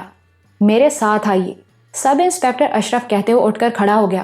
نایاب اور سکندر نے بھی اپنی کرسیاں چھوڑ دیں۔ سب انسپیکٹر نے ایک ASI اور 2 کانسٹیبلوں کو بھی اپنے ساتھ آنے کو کہا اور دروازے سے باہر آ گیا۔ تھانے کے سامنے پولیس کی ایک جیپ کھڑی تھی۔ ASI اور دونوں کانسٹیبل جیپ میں بیٹھ گئے۔ سب انسپیکٹر کار میں سکندر کے ساتھ بیٹھ گیا اور نایاب پچھلی سیٹ پر۔ سکندر نے انجن سٹارٹ کر کے کار کو ایک جھٹکے سے آگے بڑھا دیا۔ جیپ بھی اس کے پیچھے چل پڑی۔ تقریباً 10 منٹ بعد وہ لوگ اناج کی اس دکان پر پہنچ گئے جہاں نایاب نے اس آدمی کو پکڑا تھا۔ کار سے اترتے ہوئے نایاب کے دل کی دھڑکن تیز ہو گئی۔ وہ متوحش نظروں سے ادھر ادھر دیکھنے لگی۔ وہ موٹر سائیکل نظر نہیں آ رہی تھی، حالانکہ اسے یاد تھا کہ جب لوگ اس آدمی کو پکڑ کر لے جا رہے تھے تو موٹر سائیکل وہیں کھڑی تھی۔ سکندر اور سب انسپیکٹر اشرف بھی نیچے اتر آئے۔ پولیس کی جیپ بھی ان کے پیچھے آ کر رک گئی تھی اور اس میں بیٹھے ہوئے تینوں پولیس اہلکار بھی نیچے اتر چکے تھے۔ اس دکان سے پکڑا تھا میں نے اسے، نایاب نے بتایا۔ لوگ جب اسے لے کر گئے تھے تو اس کی موٹر سائیکل یہاں کھڑی تھی، لیکن اب وہ موٹر سائیکل بھی نہیں ہے۔ پولیس کو دیکھ کر لوگ جمع ہونا شروع ہو گئے تھے۔ دونوں کانسٹیبل لوگوں کو وہاں سے ہٹا رہے تھے۔ اناج کی دکان کا مالک سب انسپیکٹر کو دیکھ کر باہر آ گیا۔ وہ ادھیڑ عمر آدمی تھا، پیٹ بے تحاشا بڑھا ہوا تھا۔ لگتا تھا اس نے پیٹ پر کوئی مٹکا باندھ رکھا ہو۔ اس نے آگے بڑھ کر گرم جوشی سے سب انسپیکٹر سے ہاتھ ملایا تھا۔ کیا حال ہے مہر جی؟ سب انسپیکٹر بولا۔ کون تھا وہ جسے اس بی بی نے یہاں سے پکڑا تھا؟ مجھے تو پتہ نہیں جی، میں تو بینک گیا ہوا تھا، مہر نے جواب دیا۔ جو کچھ ہوا میرے بعد ہی ہوا ہے۔ اوئے صدیقے، اس نے ایک ملازم کو آواز دی۔ کیا ہوا تھا یہاں؟ وہ کون تھا؟ دور کھڑا ہوا صدیقہ ان کے قریب آ گیا۔ پہلے اس نے سب انسپیکٹر کو سلام کیا، پھر بولا، وہ گلو تھا جی، کبھی کبھی نور پور آتا ہے۔ کون گلو؟ کہاں رہتا ہے؟ سب انسپیکٹر نے پوچھا۔ محمد نگر کا رہنے والا ہے جی، صدیقے نے جواب دیا۔ میری بہن وہاں رہتی ہے، میں مہینے میں 1 آدھ بار وہاں چلا جاتا ہوں۔ گلو تو محمد نگر کا بہت مشہور بدمعاش ہے، کبھی کبھی اس طرف بھی آ جاتا ہے۔ کل بھی میں نے اسے بازار میں دیکھا تھا، اس کے ساتھ 2 ساتھی پہلے سے یہاں کھڑے تھے۔ وہ یہاں کوئی سامان خریدنے آئے تھے۔ گلو کو شاید پہلے سے پتا تھا کہ وہ یہاں ہوں گے، اس لیے وہ بھی آ گیا تھا۔ وہ یہاں کھڑا ان سے باتیں کر رہا تھا کہ یہ بی آ گئی، اور اس کے شور مچانے پر لوگوں نے اسے پکڑ لیا۔ اس کی موٹر سائیکل کہاں ہے؟ نایاب نے پوچھا۔ اس کے ایک دوست نے واپس آ کر کہا تھا کہ گلو کو تھانے پہنچا دیا ہے اور تھانے دار نے اس کی موٹر سائیکل منگوائی ہے۔ وہ موٹر سائیکل لے کر چلا گیا، صدیقے نے بتایا۔ اس کے دوستوں کو جانتے ہو؟ کون تھے وہ؟ سب انسپیکٹر نے پوچھا۔ نہیں، میں نہیں جانتا جی، صدیقے نے جواب دیا۔ موٹر سائیکل کا نمبر تو میں نے دیکھا نہیں جی، لیکن وہ ہونڈا موٹر سائیکل تھی، صدیقے نے بتایا۔ اس کی باتوں سے نایاب کو سمجھنے میں دیر نہیں لگی کہ گلو نامی اس شخص کے دوست چالاکی سے اسے نکال لے گئے تھے۔ نایاب کو یاد آ رہا تھا کہ لوگ جب اس شخص کو لے کر چلے تھے تو وہ دونوں آدمی بھی ساتھ تھے جن کے ساتھ نایاب نے اسے باتیں کرتے ہوئے دیکھا تھا۔ یقیناً یہی ہوا ہوگا کہ گلی میں داخل ہونے کے بعد ان دونوں نے گلو کو باہوں سے پکڑ لیا ہوگا اور باقی لوگوں کو واپس کر دیا ہوگا۔ ان میں سے ایک تو گلو کو لے کر چلا گیا اور دوسرا واپس آ کر اس کی موٹر سائیکل بھی لے گیا۔ وہ آدمی کتنی دیر پہلے موٹر سائیکل لے گیا تھا؟ سب انسپیکٹر نے صدیقے سے پوچھا۔ 20-25 منٹ ہو گئے ہیں جی، صدیقے نے جواب دیا۔ محمد نگر وہاں سے تقریباً 35 میل دور ایک اور بڑا قصبہ تھا۔ وہ علاقہ اگرچہ اس تھانے کی حدود میں نہیں تھا، لیکن نور پور سے تقریباً 22 میل تک تو اس تھانے کی حدود تھی۔ ملک جی، سب انسپیکٹر سکندر کی طرف دیکھتے ہوئے بولا، آپ گھر جائیے جی، میں تھانے سے ہو کر ان کے تعاقب میں جاتا ہوں۔ ویسے اب اس کی شناخت ہو گئی ہے، وہ بچ کر نہیں جا سکے گا۔ ویسے بی بی، وہ نایاب کی طرف متوجہ ہو گیا، کیا آپ کو یقین ہے کہ یہ وہی آدمی تھا؟ اب تو 100% یقین ہو گیا ہے، نایاب نے جواب دیا۔ اگر وہ نہ ہوتا تو اس طرح دھوکہ دے کر فرار نہ ہوتا۔ ٹھیک ہے، آپ لوگ گھر جائیے، اگر وہ پکڑا گیا تو میں آپ کو اطلاع بھجوا دوں گا، سب انسپیکٹر نے کہا، اور ملک سکندر سے ہاتھ ملا کر اپنی جیپ کی طرف بڑھ گیا۔ نایاب اور سکندر بھی اپنی گاڑی میں آ گئے اور کچھ ہی دیر بعد وہ لوگ بازاروں سے نکل کر ہائی وے پر آ گئے۔ صدیقے نے بتایا تھا کہ گلو محمد نگر کا رہنے والا ہے، سکندر نے نایاب کی طرف دیکھے بغیر کہا۔ میں بھی محمد نگر جاتا رہتا ہوں، وہاں کے 2-3 چودھریوں سے میری دوستی ہے، لیکن پہلے میں نے گلو کا نام کبھی نہیں سنا۔ پہلے آپ اس قسم کے حالات سے 2-4 بھی نہیں ہوئے ہوں گے، نایاب نے کہا۔ اس قسم کے لوگوں سے واسطہ تو اسی وقت پڑتا ہے جب آدمی اس طرح کے حالات سے 2-4 ہوتا ہے۔ ہاں تم ٹھیک کہتی ہو، سکندر نے کہا، لیکن میری سمجھ میں نہیں آتا کہ گلو کو تم سے کیا دشمنی ہو سکتی ہے؟ اس نے تمہیں قتل کرنے کی کوشش کیوں کی تھی؟ سکندر بولا۔ آپ بھی واقعی نرے پینڈو ہیں سکندر بھائی، نایاب نے مسکراتے ہوئے کہا۔ اس قسم کے کام کرائے کے بدماشوں سے ہی لیے جاتے ہیں، اور بدماش بھی ایسے منتخب کیے جاتے ہیں جنہیں اس علاقے کا کوئی آدمی پہچانتا نہ ہو۔ یہ تو اتفاق ہے کہ صدیقہ اپنی بہن کے ہاں محمد نگر آتا جاتا رہتا ہے۔ اس نے گلو کو محمد نگر میں دیکھا ہوگا، اس لیے پہچان لیا۔ تم ٹھیک کہتی ہو، سکندر نے بھی مسکراتے ہوئے جواب دیا۔ BA کرنے کے بعد بھی میں پینڈو ہی ہوں، نایاب نے ایک ہلکا سا کہکہا لگایا۔ گاڑی اب ہائی وے سے گاؤں کی طرف جانے والی سڑک پر مڑ گئی تھی۔ گاؤں سے ذرا پہلے نایاب نے گاڑی رکوا لی اور بائیں طرف دیکھنے لگی، جہاں تقریباً 100 گز آگے وہ جھگیاں نظر آ رہی تھی جہاں کل وہ بوڑھا گیا تھا۔ ان جھگیوں میں کون رہتا ہے؟ نایاب نے پوچھا۔ مسکینوں کے 5-6 گھر ہیں، مگر تم کیوں پوچھ رہی ہو؟ سکندر بولا۔ وہ پراسرار بوڑھا کل انہی جھگیوں میں گیا تھا، نایاب نے کہا، اور پھر دروازہ کھولتے ہوئے بولی، آپ چند منٹ یہاں رکیے، میں ابھی آتی ہوں۔ وہ سکندر کے جواب کا انتظار کیے بغیر گاڑی سے اتر کر کھیت میں گھس کر تیز تیز قدموں سے پگڈنڈی پر چلنے لگی۔ وہ تقریباً 5 منٹ میں ان جھگیوں میں پہنچ گئے۔ جھگیوں کے ساتھ 2-3 سائبان بھی بنے ہوئے تھے۔ 3-4 عورتیں ان سائبانوں کے نیچے بیٹھی چٹائیاں اور ٹوکریاں بن رہی تھیں۔ چند ننگ دھڑنگ بچے بھی کھیل رہے تھے۔ نایاب کو دیکھ کر وہ عورتیں اٹھ کر کھڑی ہو گئیں۔ سلام چھوٹی بی بی۔ سلام، نایاب نے جواب دیا، اور پھر ان عورتوں سے اس بوڑھے کے بارے میں پوچھنے لگی۔ یہاں تو ایسا کوئی بندہ نہیں رہتا جی، ایک عورت نے جواب دیا۔ کل میں نے اسے گاڑی سے وہاں اتارا تھا اور وہ اسی طرف آیا تھا۔ اس نے کہا تھا کہ یہیں رہتا ہے۔ نایاب نے ایک بار پھر بوڑھے کا تفصیلی حلیہ دہرا دیا۔ نہیں چھوٹی بی بی، اس مرتبہ ایک بوڑھی عورت نے کہا، یہاں تو اس حلیے کا کوئی بندہ نہیں رہتا، اور نہ ہی کل یہاں ایسا کوئی بندہ آیا تھا۔ نایاب کا دماغ گھوم گیا۔ کل وہ بوڑھا انہی جھونپڑیوں کی طرف آیا تھا اور اس نے کہا تھا کہ وہ یہیں رہتا ہے، لیکن ان عورتوں نے تو اسے پہچاننے سے بھی انکار کر دیا تھا۔ نایاب چند لمحے وہاں کھڑی رہی، پھر جھگیوں سے نکل کر پگڈنڈی پر واپس چلنے لگی۔ اس نے تقریباً آدھا راستہ طے کیا تھا کہ ٹھٹک کر رک گئی۔ اس کے 2-3 گز آگے پگڈنڈی پر ایک سیاہ ناگ پھن اٹھائے بیٹھا تھا۔ نایاب وحشت زدہ سی نظروں سے اس کی طرف دیکھ رہی تھی اور لگتا تھا جیسے ناگ بھی براہ راست اس کی آنکھوں میں دیکھ رہا ہو، اور پھر وہ ناگ رینگتا ہوا نایاب کی طرف بڑھنے لگا۔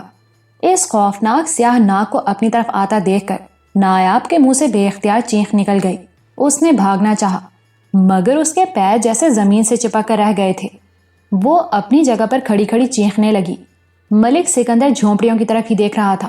اس نے نایاب کو جھونپڑیوں سے باہر آتے ہوئے دیکھا تو انجن سٹارٹ کر دیا، لیکن پھر اچانک ہی نایاب کو چیختا دیکھ کر اچھل پڑا۔ اس نے بڑی عجلت میں دروازہ کھولا اور انجن چلتا چھوڑ کر گاڑی سے اتر آیا۔ کیا ہوا نایاب؟ کیا بات ہے؟ کیوں چیخ رہی ہو؟ وہ پگڈنڈی پر تیز تیز چلتے ہوئے چیخا۔ نایاب اب بھی چیخ رہی تھی۔ اس کی نظریں اس سیاہ ناگ پر جمی ہوئی تھیں جو ایک بار پھر اس کے سامنے پھن پھیلا کر کھڑا ہو گیا تھا۔ سکندر دوڑتا ہوا قریب پہنچ گیا اور پھر ناگ کو دیکھ کر وہ بھی رک گیا۔ سیاہ ناگ نے کنڈلی بدلی اور پھر دیکھتے ہی دیکھتے رینگتا ہوا کھیتوں میں غائب ہو گیا۔ اوہ، سکندر کے منہ سے نکلا، تم اس سانپ سے ڈر گئی تھی؟ میرا خیال ہے سانپ تو اب تم سے ڈرنے لگے ہیں۔ تم کیوں ڈر گئیں؟ سکندر بھائی، نایاب نے گہرا سانس لیتے ہوئے کہا، سانپ میرے رشتہ دار نہیں ہیں۔ ارے بھائی، میرا مطلب ہے اس سنہرے سانپ سے تمہاری دوستی ہو گئی ہے نا، اس کی وجہ سے دوسرے سانپ بھی تمہارے متی ہو گئے ہیں۔ میں نے اس روز کھنڈروں کے نیچے والے تہخانے میں دیکھا تھا، سانپ تمہارے آگے پیچھے پھر رہے تھے، لیکن سکندر بھائی ضروری نہیں ہے کہ یہ سانپ بھی اسی قبیلے کا ہو۔ نایاب نے اس کی بات کاٹتے ہوئے کہا، یہ تو اس طرح میرا راستہ روک کر کھڑا ہو گیا تھا جیسے ڈسے بغیر نہیں مانے گا۔ اچھا اب چلو، تیز دھوپ میں کھڑے کھڑے تمہارا دماغ پلپلا ہو جائے گا۔ سکندر نے کہا، میرا دماغ تو ویسے ہی پلپلا ہو رہا ہے۔ نایاب نے اس کے پیچھے پیچھے پگڈنڈی پر چلتے ہوئے کہا، آج کل کچھ ایسے عجیب و غریب واقعات رونما ہو رہے ہیں کہ دماغ نے کام کرنا ہی چھوڑ دیا ہے۔ گھبراؤ نہیں، سب ٹھیک ہو جائے گا، سکندر نے کہا۔ وہ دونوں کھیت سے نکل کر گاڑی کے قریب آ گئے تھے۔ ویسے میرا خیال ہے کہ تم ان جھونپڑیوں میں اس بوڑھے کے بارے میں پوچھنے گئی تھیں۔ میں تو ان تمام لوگوں کو جانتا ہوں، یہاں تو اس طرح کا کوئی بوڑھا نہیں رہتا جس کے بارے میں تم نے کل بتایا تھا۔ ہو سکتا ہے وہ کسی کے گھر پر رہنے آیا ہو۔ نہیں سکندر بھائی، نایاب نے جواب دیا، نہ تو وہ بوڑھا یہاں رہتا ہے اور نہ کسی کے گھر پروہنا بن کر آیا تھا۔ بڑی حیرت انگیز بات ہے، کل اس بوڑھے کو میں نے اسی جگہ پر گاڑی سے اتارا تھا اور وہ اسی پگڈنڈی پر سے ہوتا ہوا ان جھونپڑیوں میں گیا تھا، لیکن حیرت کی بات یہ ہے کہ جھونپڑیوں میں رہنے والوں میں سے کسی نے اسے نہیں دیکھا۔ ان عورتوں کا کہنا ہے کہ کل اس حلیہ کا کوئی بوڑھا اس طرف آیا ہی نہیں۔ میری سمجھ میں نہیں آتا کہ یہ سب کیا ہو رہا ہے۔ کچھ نہیں ہو رہا ہے، سکندر نے کہا۔ چودھریوں والے معاملات کی وجہ سے تم پریشان ہو، تمہارا ذہن اپسیٹ ہو رہا ہے۔ یہ مسئلہ حل ہو جائے تو سب ٹھیک ہو جائے گا۔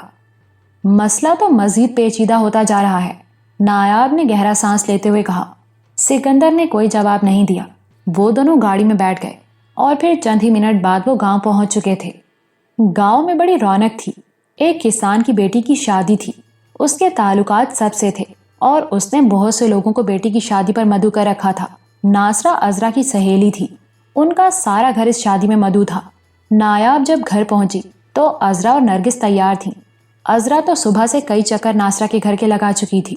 وہ نایاب کو دیکھتے ہی کھڑی ہو گئی۔ نایاب باجی، آپ نے اتنی دیر لگا دی، آپ کو پتا تھا ناصرہ کی شادی پر جانا ہے، 3 بجے بارات آنے والی ہے، ابھی 2 بج رہے ہیں، آپ جلدی سے تیار ہو جائیے۔ اچھا بھائی، تیار ہو جاتی ہوں، مگر میرے پاس شادی میں پہننے والے زرگ برگ کپڑے نہیں ہیں، تمہاری سہیلیاں مذاق اڑائیں گی، نایاب نے کہا۔ نرگس باجی نے اپنا ایک جوڑا آپ کے لیے تیار کر رکھا ہے، بس آپ جلدی سے کپڑے بدلیں تو ہم چلیں، عذرا نے کہا۔ اچھا بھائی، تیار ہو جاتی ہوں، نایاب نے گہرا سانس لیتے ہوئے کہا، اور پھر تقریباً 1 گھنٹے بعد جب نایاب تیار ہو کر کمرے سے نکلی تو سکینہ بھی اسے دیکھتی رہ گئی۔ نایاب یوں بھی بہت حسین تھی، میک اپ اور بنارسی جوڑے میں اس کا حسن اور بھی نکھر آیا تھا۔ تقریباً 15 منٹ بعد وہ تینوں ناصرہ کے گھر پہنچ گئیں۔ لگتا تھا جیسے پورا گاؤں وہاں جمع ہو گیا تھا۔ عورتوں نے نایاب کو گھیر لیا۔ کل کی فائرنگ کے واقعے کا بھی سب کو پتہ چل گیا تھا۔ عورتیں اس کے بارے میں باتیں کر رہی تھیں، اور پھر کسی طرف سے یہ بات سننے میں آئی کہ نایاب عورت نہیں، ناگن ہے جس نے انسان کا روپ دھار رکھا ہے۔ نایاب سمجھ گئی تھی کہ یہ بات کس نے پھیلائی تھی۔ اس کا ایک ہی دشمن تھا، چودھری سعادت۔ چودھری گھرانے کا اگرچہ کوئی فرد اس شادی میں شریک نہیں تھا، لیکن ان سے تعلق رکھنے والے لوگ تو موجود تھے، اور یہ بات انہی میں سے کسی نے پھیلائی تھی۔ اور پھر ایک ایسا واقعہ رونما ہوا جس سے کچھ دیر کے لیے محفل میں بدمزگی پیدا ہو گئی۔ وہ مجہول سا آدمی اسی گاؤں کا رہنے والا تھا۔ اس کی عمر 40 کے لگ بھگ رہی ہوگی۔ وہ ذہنی طور پر ایب نارمل تھا، کوئی کام دھندہ نہیں کرتا تھا، سارا دن گاؤں میں ادھر ادھر گھومتا رہتا تھا۔ گاؤں کے لوگ اسے اللہ لوگ کہتے تھے۔ اللہ لوگ، ہٹو بچوں کی آواز لگاتا ہوا آ رہا تھا۔ اس نے دونوں ہاتھوں میں مور اٹھا رکھا تھا۔ وہ نایاب کے سامنے آ کر رک گیا۔ سائیں، کہاں گھسے چلے آ رہے ہو، اور یہ کس کا مور پکڑ لائے ہو؟ ایک عورت نے کہا، چلو بھاگو یہاں سے، باہر جاؤ۔ یہ مور اس کے لیے لایا ہوں۔ سائیں اللہ لوگ نے سر سے نایاب کی طرف اشارہ کیا۔ یہ ناگن ہے نا، سپنی مور سے ڈرتی ہے۔ اب ان دونوں کی لڑائی ہوگی، بڑا مزہ آئے گا۔ سائیں کی بات سن کر ایک لمحے کو سناٹا سا چھا گیا۔ نایاب کے چہرے پر بھی ایک رنگ سا آ کر گزر گیا۔ اسے سمجھنے میں دیر نہ لگی کہ سائیں کو یہ باتیں سکھا کر کس نے بھیجا ہوگا، اور پھر سائیں نے اچانک ہی ہاتھوں میں پکڑے ہوئے مور کو نایاب کی طرف اچھال دیا۔ مور نایاب کے اوپر گرا۔ وہ لڑکھڑا کر پیچھے ہٹ گئی۔ 2-3 لڑکیاں چیخنے لگیں۔ عورتوں کے شور سے مور بدحواس ہو کر ادھر ادھر اچھلنے لگا، اور پھر راستہ پا کر ایک طرف بھاگ گیا۔ شور سن کر 2-3 آدمی بھی وہاں پہنچ گئے۔ کیا ہوا لڑکیوں، کیوں چیخ رہی ہو؟ ناصرہ کے چاچا ماسٹر علی محمد نے چیخ کر پوچھا۔ چاچا، مور، ایک لڑکی نے جواب دیا۔ سائیں اللہ لوگ نے چھوٹی بی بی پر مور پھینک دیا تھا، کہتا ہے یہ ناگن ہے، مور سے اس کی لڑائی ہوگی تو مزہ آئے گا۔ ماسٹر علی محمد بھی ایک لمحے کو سناٹے میں آ گیا۔ اس نے نایاب کی طرف دیکھا جو اس وقت تک اپنی کیفیت پر قابو پا چکی تھی۔ اس کے ہونٹوں پر خفیف سی مسکراہٹ آ گئی۔ ماسٹر علی محمد کو بھی صورتحال کا اندازہ لگانے میں دشواری پیش نہیں آئی۔ جس رات چودھری سعادت نے اپنی حویلی میں لوگوں کی دعوت کی تھی، اس رات ماسٹر علی محمد بھی وہاں موجود تھا، اور اس محفل میں سنہری ناک کو نایاب کے ساتھ دیکھ کر چودھری سعادت نے کہا تھا کہ نایاب انسان نہیں، ناگن ہے۔ ماسٹر علی محمد جانتا تھا کہ سانپ اور مور میں ازلی دشمنی ہے۔ جس علاقے میں مور ہوتا ہے وہاں دور دور تک سانپ نہیں ہوتا، اور اس وقت بھری محفل میں چودھری سعادت نے سائیں اللہ لوگ کے ذریعے جو حرکت کی تھی، اس کا مطلب بھی وہ سمجھ گیا تھا۔ یہ بات باہر مردوں میں بھی پہنچ گئی۔ ایک آدمی نے سائیں اللہ لوگ کو پکڑ لیا اور اس کے منہ پر 2-3 تھپڑ رسید کرتے ہوئے بولا، تمہیں چھوٹی بی بی پر مور پھینکنے کو کس نے کہا تھا؟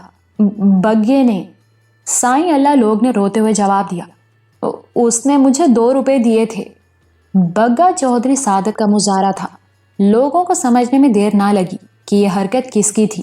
کئی آدمی غصے میں آ گئے اور وہ کھل کر چودھری سعادت کو گالیاں دینے لگے، لیکن اس سے پہلے کہ بات بڑھ جاتی سکندر نے صورتحال کو سنبھال لیا۔ ناصرہ بیٹی کی ڈولی رخصت ہو جانے دو، پھر بات کر لیتے ہیں چودھریوں سے۔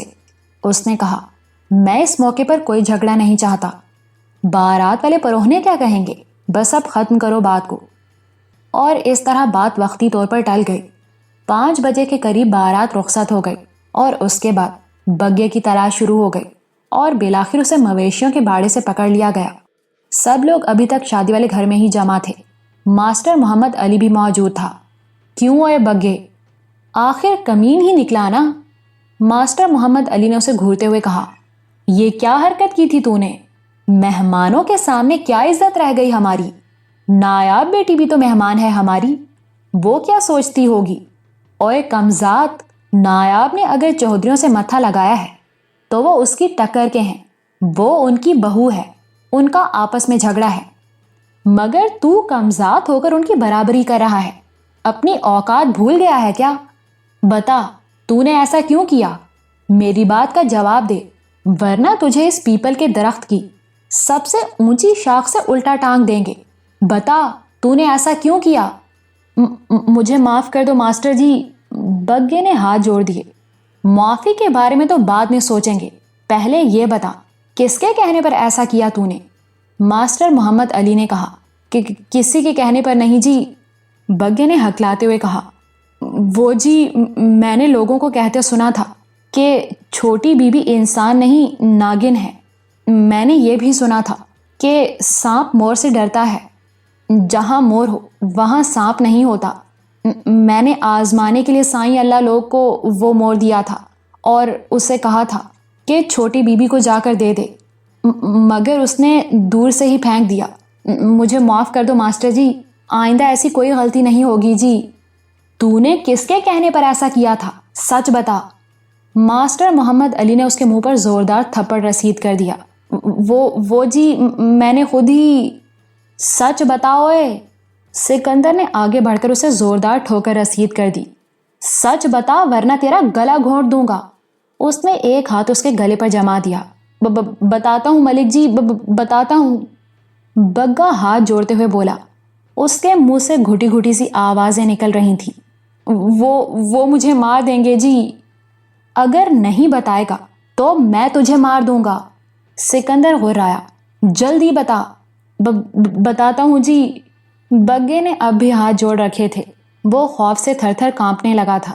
چھوٹے چودھری نے کہا تھا جی، میری خود تو ہمت نہیں ہوئی تھی جی، میں نے وہ مور سائیں اللہ لوگ کو دے دیا تھا۔ سن لیا گاؤں والوں؟ سکندر بگے کو چھوڑ کر سیدھا کھڑا ہو گیا۔ چھوٹا چودھری نایاب بی بی کے خلاف جو کچھ بھی کر رہا ہے وہ سب آپ لوگ دیکھتے رہے ہیں، اور آج کی یہ نئی حرکت بھی آپ لوگوں نے دیکھ لی۔ اس نے مہمانوں کے سامنے سب کو ذلیل کیا ہے۔ بارات والے کیا سوچتے ہوں گے؟ اس گاؤں کی بہو بیٹیوں کے ساتھ یہی سلوک کیا جاتا ہے؟ اب آپ لوگ بتائیں اس کا کیا حل تلاش کیا جائے؟ چھوٹے چودھری کو اپنی دولت کا غرور ہے۔ ایک طرف کھڑے ہوئے ہدایت اللہ نے کہا، میری نظر میں اس کا ایک ہی حل ہے۔ وہ کیا؟ ماسٹر محمد علی نے پوچھا۔ آج رات ہم بڑے چودھری صاحب سے بات کرتے ہیں، اگر اس نے اپنے بیٹے کے گلے میں پٹا نہ ڈالا تو ہم اس کا حقہ پانی بند کر دیں گے۔ پہلے وہ کون سا تمہارے ساتھ بیٹھ کر حقہ پانی پیتا ہے؟ کرم الہی نے کہا۔ اسے ہماری کیا پرواہ ہے، وہ تو جاگیردار ہے، ہمیں اپنا غلام سمجھتا ہے، حقہ پانی بند کر دینے سے کیا ہوگا؟ ہدایت اللہ ٹھیک کہتا ہے۔ ماسٹر محمد علی نے کہا، آج رات بڑے چودھری صاحب کو چوپال میں بلا لو، اس کا ہمارے ساتھ اٹھنا بیٹھنا نہ صحیح، لیکن سوشل بائیکاٹ بہت بڑی بات ہوتی ہے۔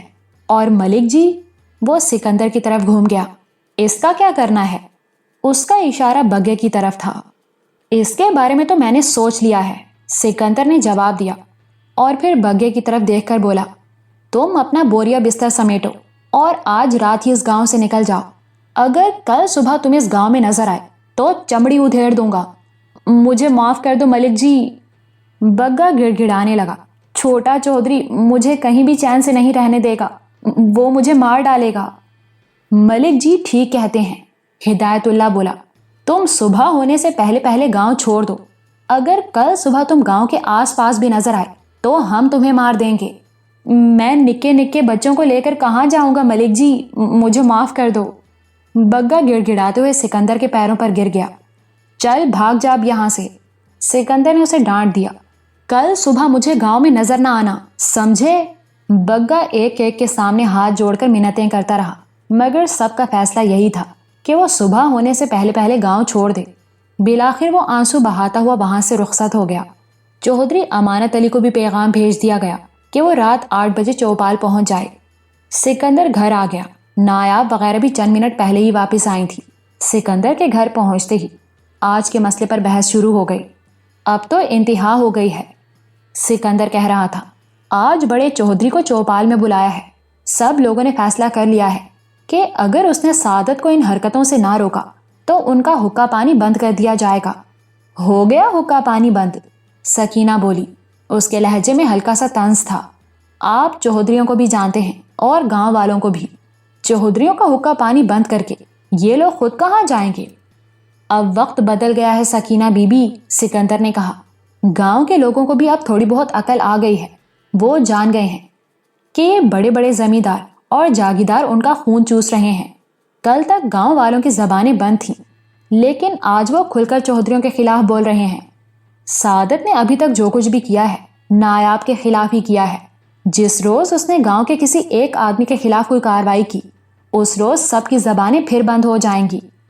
اب وہ کسی کے خلاف کوئی کارروائی نہیں کرے گا. نایاب نے ان کی گفتگو میں حصہ لیتے ہوئے کہا، گاؤں والے میری حمایت میں بول رہے ہیں. اگر سعادت نے کسی کے خلاف کچھ کیا تو میں بھی خاموش نہیں رہ سکوں گی. میں ہر قیمت پر گاؤں والوں کا ساتھ دوں گی. مجھے تو تمہاری ہمت کی داد دینی پڑتی ہے. سکینہ اس کی طرف دیکھ کر مسکرائی. تمہاری جگہ اگر کوئی اور ہوتا تو پہلے ہی دن یہ گاؤں چھوڑ کر بھاگ چکا ہوتا. مگر تم عورت ہو کر جس طرح ان چودھریوں کے سامنے ڈٹ گئی ہو وہ واقعی قابل داد ہے. اگر مجھے آپ لوگوں کا سہارا نہ ملتا تو شاید میں بھی بھاگ ہی چکی ہوتی. نایاب نے مسکراتے ہوئے جواب دیا. ویسے بھابھی، اب وہ وقت نہیں رہا کہ عورت خاموشی سے مرد کے مظالم سہتی رہے. عورت اگر ہمت سے کام لے تو ظالم سے ظالم مرد کو بھی اپنے قدموں پر جھکا سکتی ہے. بھائی جان، نرگس نے سکندر کی طرف دیکھ کر مسکراتے ہوئے کہا، ہوشیار ہو جائیے، عورتوں کا اتحاد قائم ہو رہا ہے. اس معاملے میں تو میں بھی عورتوں کے ساتھ ہوں، سکندر نے جواب دیا. ڈر گئے، نرگس نے کہکہا لگایا اور پھر کہکہوں میں گفتگو ختم ہو گئی. رات کے کھانے کے بعد سکندر تو چوپال چلا گیا اور نایاب نرگس کے ساتھ گھر کے کام کرنے لگی. اس رات نایاب جلدی سو گئے اور صبح اس کی آنکھ بھی جلدی کھل گئی. سکندر اور ملک صاحب حسب معمول کھیتوں پر جا چکے تھے. ناشتے کے بعد نایاب کچھ دیر تک تو سکینہ اور نرگس کے ساتھ کام کرتی رہی. پھر اس نے کپڑے تبدیل کیے اور باہر جانے کے لیے تیار ہو گئی. گاؤں سے نکل کر وہ کھیتوں میں آ گئی. آج اس کا رخ دوسری طرف تھا. اس طرف وہ پہلے کبھی نہیں آئی تھی. کھیتوں میں کام کرتے ہوئے لوگ اس کی طرف دیکھ رہے تھے. وہ ایک جگہ رک گئے اور کھیتوں کے بیچ میں ایک اونچے ٹیبے پر ایک پرانی سی عمارت کی طرف دیکھنے لگی. وہ کوئی پرانی حویلی تھی جو غالباً ٹوٹ پھوٹ کر شکار ہو چکی تھی. حویلی کے آس پاس ٹاہلی اور پیپل کے درختوں کی بہتات تھی، لیکن اس طرف کسی زیرو کی موجودگی کے آثار نظر نہیں آ رہے تھے. نایاب 2-3 کھیتوں کا فاصلہ طے کر کے ایک بار پھر رک گئی. وہاں ایک کھیت میں پانی لگا ہوا تھا اور ایک مزارہ پھاوڑے سے کھیت کی منڈیر ٹھیک کر رہا تھا تاکہ پانی باہر نہ نکل سکے. اس نے نایاب کو دیکھ کر سلام کیا. چھوٹی بی بی، اتنی گرمی میں کہاں گھوم رہی ہیں؟ مزارے نے کہا. یوں ہی ذرا گھومنے کو نکل آئی تھی. یہ زمین کس کی ہے؟ نایاب نے پوچھا. آپ ہی کی ہے جی، مزارے نے جواب دیا. آپ کو اپنی زمینوں کا پوری طرح پتہ نہیں ہے جی. کئی مربع زمین ہے. ایک بات کہوں چھوٹی بی بی؟ وہ چند لمحوں کو خاموش ہوا، پھر جواب کا انتظار کیے بغیر بات جاری رکھتے ہوئے بولا. جب آپ اپنا حصہ لیں تو ادھر والی زمینیں لیں. یہ بہت اچھی زمین ہے. نایاب کے ہونٹوں پر خفیف سی مسکراہٹ آ گئی. اسے سمجھنے میں دیر نہ لگی کہ یہ چودھریوں کا مظاہرہ ہے. اس کی باتوں سے بھی نایاب کو اندازہ ہو گیا کہ چودھریوں کے تمام مظاہرے ان سے تنگ آئے ہوئے تھے. اس کی وجہ یقیناً یہی تھی کہ انہیں ناجائز طور پر تنگ کیا جاتا تھا. وہ چودھریوں کے ظلم و ستم کا شکار تھے. جب سے انہیں پتہ چلا تھا کہ نایاب نے زمین کے بٹوارے کے لیے مقدمہ دائر کر رکھا ہے، ان میں سے بیشتر دبے لفظوں میں اور بعض کھل کر اس کی حمایت کرنے لگے تھے. وہ لوگ شاید یہ امید لگائے بیٹھے تھے کہ نایاب زمین میں اپنا حصہ لے لے گی تو وہ لوگ بھی اس کے پاس آ جائیں گے. وہ عمارت کیسی ہے؟ وہاں کون رہتا ہے؟ نایاب نے ٹبے پر واقع اس عمارت کی طرف اشارہ کرتے ہوئے پوچھا. وہ پرانی حویلی ہے چھوٹی بی بی، مزارے نے جواب دیا. سنا ہے چودھریوں کا خاندان پہلے اسی حویلی میں رہتا تھا، لیکن بڑے چودھری کے باپ کے زمانے میں وہ لوگ یہ حویلی چھوڑ کر گاؤں میں آ گئے. کیوں؟ نایاب نے پوچھا. بڑے چودھری صاحب کے باپ کے زمانے میں اس حویلی میں ایک قتل ہو گیا تھا جی، مزارے نے جواب دیا. وہ کوئی عورت تھی جی. سنا ہے اس کی روح اب بھی اسی حویلی میں رہتی ہے اور اس سے ڈر کر ہی چودھری نے یہ حویلی چھوڑ دی تھی. اب یہ حویلی ویران پڑی ہے، کوئی اس طرف نہیں جاتا. تمہارا مطلب ہے جس عورت کو قتل کیا گیا تھا اس کی روح اب بھی اس حویلی میں رہتی ہے؟ کون تھی وہ عورت؟ نایاب نے پوچھا. پتہ نہیں جی، میں تو اس وقت پیدا بھی نہیں ہوا تھا. گاؤں کے بڑے بوڑھوں کو معلوم ہے کہ وہ کون تھی، لیکن سنا ہے اس عورت کو بڑے چودھری کے باپ نے قتل کیا تھا اور وہ خود بھی عبرتناک موت مرا تھا. میں جا کر دیکھوں ذرا کیسی ہے وہ حویلی؟ نایاب بولی۔ نا بی جی، مزارہ جلدی سے بولا، آپ اس طرف مت جائیے، وہ 2 آدمیوں کی جان لے چکی ہے جی۔ اوہ، کیا واقعی؟ نایاب نے حیرت سے اس کی طرف دیکھا۔ ہاں بی جی، مزارے نے جواب دیا۔ سنا ہے جب وہ عورت اس حویلی میں قتل ہوئی تھی تو اس کے 3 مہینے بعد بڑے چودھری کا بھائی، جس کی عمر اس وقت 10-11 سال تھی، حویلی کے ایک کمرے میں مردہ پایا گیا تھا، جیسے اس کا گلا گھونٹ دیا گیا ہو۔ جب اس کی لاش ملی تو کھیتوں میں کسی عورت کے کہکہوں کی آواز بھی سنائی دی تھی۔ اس کے 2 مہینے بعد اس گھر کی ایک لڑکی کی لاش بھی اسی حالت میں ملی تھی۔ ان 2 واقعات سے ڈر کر ہی چودھریوں نے وہ حویلی چھوڑ دی تھی۔ اور پھر یہ تو میری آنکھوں کے سامنے کا واقعہ ہے۔ بڑے چودھری کا منجھلا بیٹا چودھری رفاقت اس حویلی میں چلا گیا تھا اور پھر اس کی بھی لاش ہی ملی تھی۔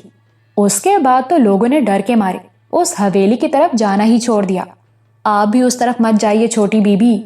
نایاب مسکرا رہی تھی۔ حویلی کے بارے میں یہ باتیں اس کے لیے ایک دلچسپ انکشاف کی حیثیت رکھتی تھیں۔ وہ کچھ دیر تک وہاں کھڑی مزارے کی باتیں سنتی رہی، پھر آگے چل پڑی۔ حویلی کے بارے میں اس کا تجسس بڑھ گیا تھا۔ وہ اسے اندر سے دیکھنا چاہتی تھی، لیکن اس مزارے کے سامنے وہ اس طرف جانا بھی نہیں چاہتی تھی۔ وہ کھیتوں میں چلتی ہوئی دور نکل گئی اور پھر اسے ایک طویل چکر کاٹ کر حویلی کے پچھلی طرف آنا پڑا تھا۔ چمکتی ہوئی دھوپ میں دور سے حویلی کی عمارت بہت پراسرار لگ رہی تھی۔ نایاب کھیتوں میں پگڈنڈیوں پر چلتی ہوئی حویلی کی طرف بڑھتی رہی۔ ویسے اس نے مزارے کی باتوں پر بالکل یقین نہیں کیا تھا۔ وہ حویلی گاؤں سے تقریباً 2 فرلانگ دور تھی۔ ہو سکتا ہے گاؤں سے دور ہونے کی وجہ سے چودھری فیملی نے وہ حویلی چھوڑ دی ہو۔ وہ حویلی چونکہ 50-60 سال سے خالی پڑی تھی، اس لیے اس کے بارے میں ایسی باتیں مشہور ہو گئی تھیں۔ اگر ان باتوں میں کوئی حقیقت ہوتی تو ملک صاحب کے گھر والے اس کا کوئی تذکرہ ضرور کرتے۔ نایاب کھیتوں سے نکل کر درختوں کے نیچے آ گئی۔ گرمی سے اس کا برا حال ہو رہا تھا، لیکن درختوں کے سائے میں آتے ہی اسے بڑا سکون سا ملا۔ وہ کچھ دیر وہاں کھڑی رہی اور پھر ٹبے پر چڑھنے لگی۔ حویلی کی دیوار کے ساتھ ساتھ چلتے ہوئے وہ پھاٹک کی طرف آ گئی۔ حویلی کا پھاٹک بہت اونچا اور کشادہ تھا۔ یہاں سے 2 ہاتھی پہلو بہ پہلو بڑی آسانی سے گزر سکتے تھے۔ پھاٹک کا ایک پٹ غائب تھا اور دوسرا پٹ دیوار کے ساتھ لگا ہوا تھا۔ بہت موٹی لکڑی کا اور مضبوط پھاٹک تھا، جس پر خوبصورت میناکاری کی گئی تھی۔ نایاب کچھ دیر تک اس پھاٹک کو دیکھتی رہی، پھر اندر داخل ہو گئی۔